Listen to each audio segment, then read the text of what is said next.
President Trump arrives for a state banquet at Buckingham Palace hosted by Queen Elizabeth. Various members of the royal family, business leaders and cabinet ministers were there to hear speeches stressing shared history and values. Mr. President, as we look to the future, I'm confident that our common values and shared interests will continue to unite us. Tonight we celebrate an alliance that has helped to ensure the safety and prosperity of both our peoples for decades, and which I believe will endure for many years to come.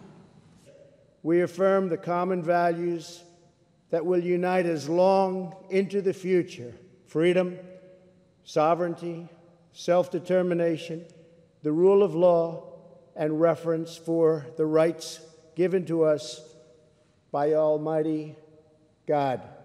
But Trump is a deeply divisive figure here, and the leaders of two of the biggest opposition parties boycotted the event while there were small protests nearby.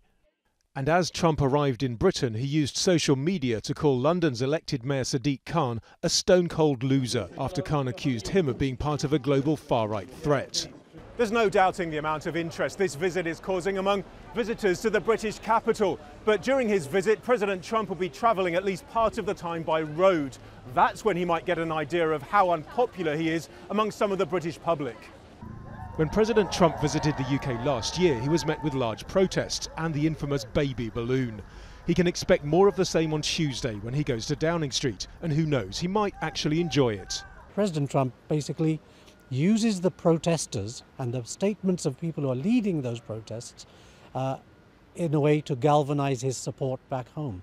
His view is, you see, when I stand up for America, people are always going to oppose us. We're under siege. I'm the only one who really fights for this country. Trump's met Prince Charles and his wife Camilla amid speculation the heir to the throne might try to convince the president to take the climate crisis seriously. And alongside his wife Melania, he laid a wreath at the tomb of the unknown soldier in Westminster Abbey. Of course, the long-standing military, trade and diplomatic ties that constitute the so-called special relationship don't depend on the president being popular. But this is no ordinary presidency, so expect more controversy throughout the week. Nadim, Aljazeera, London.